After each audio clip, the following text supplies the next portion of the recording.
Good morning.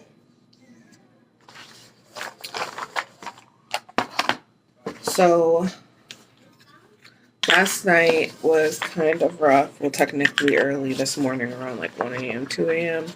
was kind of rough because our son was in a lot of pain from his back molar, his back right molar, his back right lower molar. Here we go. Which has been bothering him for a long time.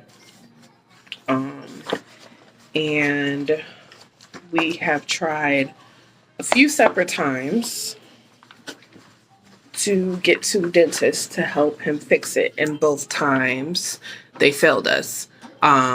The first time, the doctor, we made an appointment, we were at the place, waiting for the procedure to happen, ended up getting sent back there, so they could prep him, and then the dentist decided he didn't want to do it because he had, at that time, my son was struggling with emotional asthma. And so he was afraid that if he had like an attack or something, they wouldn't be able to control it because they didn't have all the necessary things to provide for him. I've kind of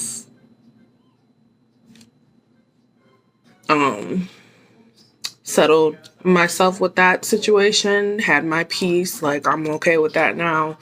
It was very frustrating, very, very frustrating. Made me angry for a long time because for a while we weren't able to find another dentist that we were able to go to that would get him in quick enough. And so it was just very frustrating when his tooth would be hurting again because I'm like, this could have already been fixed.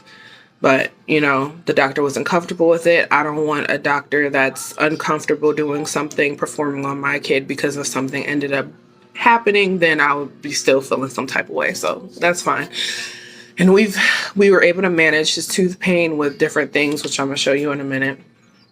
But then eventually we were able to find another dentist or another, not a specific dentist, but like a place that would take him to a hospital and do the procedure. So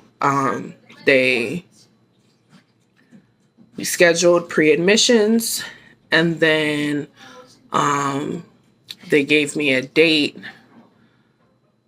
which was okay. So pre-admissions was a month before, and then the date was the month after of the date for the procedure. So pre-admissions, our phone was disconnected, and so I reconnected it, and it disconnected right at the time I was supposed to get the call for the pre-admissions, but I got it reconnected like within 10 minutes.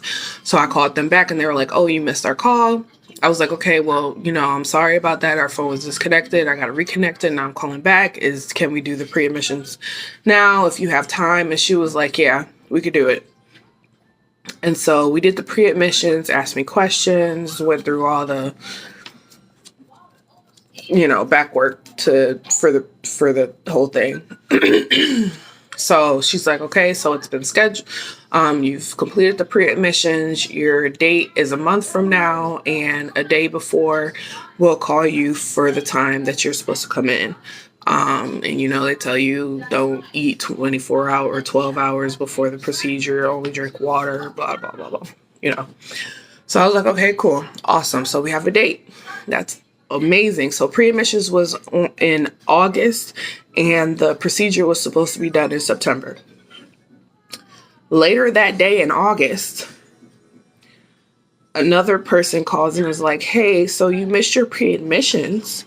So would you like to do that now?" And I was like, "I just did my pre-admissions some hours ago with the lady called so-and-so. I forgot her name." She was like, "Oh, okay, well, just disregard this message then." And I was like, "Okay, cool. Okay." Didn't really think of anything of it. I should have called them back to make sure. But, I was just like, okay, trust the system. So I don't think anything of it. A month goes by. It's a week from the date, no call. A few days from the date of the procedure, no call. So then a day before the procedure, I'm like, I haven't got a call. I'm checking voicemails. I'm making sure I haven't did like spam block or like block specific numbers. And I hadn't. I was just like, okay, well, let me make sure my ringer's on. Like, let me look through my missed calls, like everything. No number, no voicemail, no block numbers, nothing. So I call them and I'm like, hey, so my son is scheduled for procedure tomorrow and they were supposed to call, but I haven't got a call from them. And I just wanted to know what time we're supposed to come in. And he's like, oh, okay, well, we'll look at that. So he goes to the computer, asks me what's his name, birthday, all that kind of stuff, And he's like, oh, well, the procedure's been canceled. Come again? What? It's been canceled. Why? Why? What for? He was like, well, in here it says that you missed your pre-admissions. I said, sir, my pre-admissions was in August, and I told him the date, and I don't forgot the date now. I said, I missed the call. I called them back. I did the pre-admissions with the nurse. It was all fine and good. Then another lady called that same day and said, I missed my pre-admissions, but I did not. So something's going on. And he was like, okay, can you please hold? Let me check the system. So he checks the system, Okay, ma'am. Yeah, I do see where you did your pre-admissions, but someone else came in and said that you missed it. So because of that last note that you missed it, it was canceled. So I'm going to send a message to the surgery department or the scheduling department for surgery to see if we can get you in. We probably won't be able to get you in soon, but since you're on the schedule, we'll get you in the first available. When I first called that hospital to schedule this, it literally took 6 months to get him scheduled for this. So now how long is it going to take? We don't know, because somebody wasn't doing their job properly and put some information that wasn't true. And there was miscommunication. And now my son has to continue being in pain. Thankfully, I'm still able to manage, And so I'm just like, you know what? Because me getting mad and me going off isn't going to make them bump the schedule for the procedure up. So I call every once in a while and they say, oh yeah, you're still on the waiting list. This has been ridiculous. It's almost been 2 years. He has cavities. And this one cavity, thank goodness the other cavities, like they're small and they're very manageable and stuff like that. But this one cavity is hurting my baby. But like I said, we have been able to manage. And so these are the things that we've been able to manage with. Making sure that you are brushing their teeth twice a day, maybe 3 times a day, especially after they eat, especially if they eat candy. I try to make sure that he doesn't have candy, but there's times that, I slip up and he ends up eating candy and I don't get to brush his teeth. But yes, brushing teeth. That's the main thing. Dental floss to get any of that food out of their teeth, whether they got gaps or not, brushing it. And making sure that there's no debris in the gums. Pain meds. Pain meds have been my best friend. I hate having to constantly give him pain medicine, but if it makes sure that my baby's not in pain and screaming and crying, I'm going to give it to him. So Tylenol and Motrin. Sometimes I give him one and the other. I like alternate. And then what's really been a lifesaver is this. It's called Dentec. And so it has some oil, which has like cloves and other benzocaine in it. And it's an oral relief pain. And so there's like little cotton applicators in here. So you put the applicator in here, you dip this in here, and then you just swab it around the tooth, and I put it inside the cavity, and it helps his pain amazingly.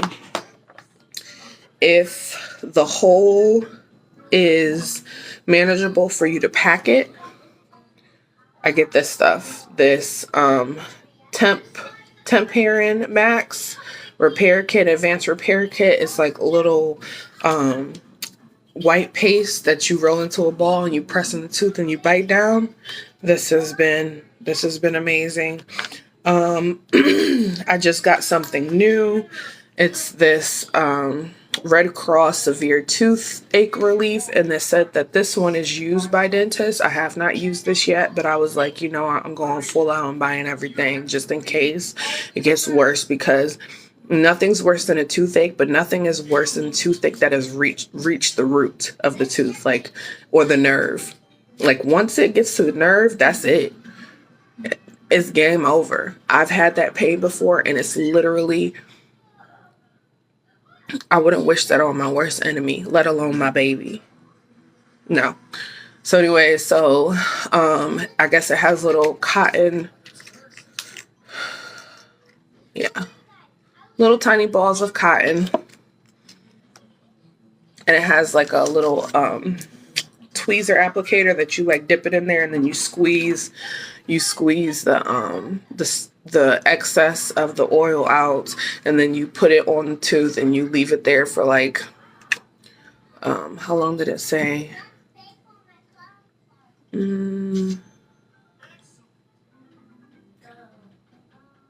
For 1 minute, and then you take it out, and it helps to reach the root. And then I got this, I went to Walgreens. I got this mouth sore relief because he's starting to get a little bump on the side. So I'm like, it's forming an abscess, it's forming something. And I'm like, my poor baby, just no. So the mouth sore, anytime I'm doing his mouth care, I'll get a Q-tip and I'll like press lightly on it. I'm like, does this hurt? And he'll be like, no, or yeah, a little bit. And I'm like, okay, so I'm getting this mouth sore. And then lastly, I got this Anbesol instant oral relief. My husband suggested this, so I got it. So literally, I just got a bunch of stuff. Mainly what I'm doing is the pain medicine, toothbrushing, flossing, this stuff, because this is the third pack that I've bought, and it helps. It really helps. Like, he loves this. My son already knows how to do this himself. I don't let him do it himself because I'm like, clearly it's medicine, but I let him do this himself. And then the pain sore relief. Hold on, I'm almost done. Okay. And then the pain sore relief. So these things I'm doing, these things right here, all the rest of this is just precautionary if this stuff doesn't work. And then to make it a little fun, sometimes I got like a little dental kit to pretend like I'm a dentist and I'm like fixing his teeth. So yeah, so I hope no one else ever has to go through this. It's a shame because it's like, y'all are failing these kids. Push come to shove, he's gonna have to get the tooth removed, and that's a molar, and he's about to be 5, and so those molars don't grow back until like, or he doesn't get new molars until he's like 10. So I'm like, so he has to wait 5 more years until that new tooth comes in. Or I was looking at some information. I'm like, if that tooth doesn't get fixed, it could affect the tooth underneath that's waiting to erupt. And the last thing I want to do is pull my kid's teeth. But if I have to, no, that's not a drink. That's coffee? Yes. I want some. No, it's sugar. Sugar? Yeah, it's going to hurt your tooth. I'm thirsty. Okay, I'll make you something, okay? What? I'll make you like a smoothie or something, okay? Mommy, show me how. Okay. Put that back, though. Put this back, yeah. So, yeah, and then just staying away from sugar and making sure that tooth and the surrounding teeth are clean. So, hopefully this helps somebody. Hopefully this hospital calls back. It's just at this point, this has happened twice now, and I'm like, I don't trust y'all. So unless by some miracle my son is extraordinary and the new tooth comes out, like, or if you guys have any suggestions of different places to call, I've called the school that, like, I forgot what the name of that school is. It's like a dental school. I've called them, left messages. Each time I call them, I don't get a person. It's always a message. I've left messages because someone suggested dental school. That hasn't happened. I've called the Cleveland Clinic. I requested, someone to call me. They haven't gotten back to me at all from their dental place. Like, it's just, and so the last option is just to pull the tooth. So, but if that's the only way that my baby gets relief, that's what I'm going to have to do. So, it just, like, I've had my peace with the both situations, with the both dentists, but each time my baby is in excruciating pain and screaming for hours on end, it just makes me mad all over again, because I'm like, we didn't have to be here. Y'all could have fixed this a long time ago. But whatever. Okay. Well, hope you guys learned something from this video. If, like I said, if you guys have any suggestions, I am all ears, because I just don't want my baby being in pain. Every day may not be good, but there's good in every day. Love you guys. Bye.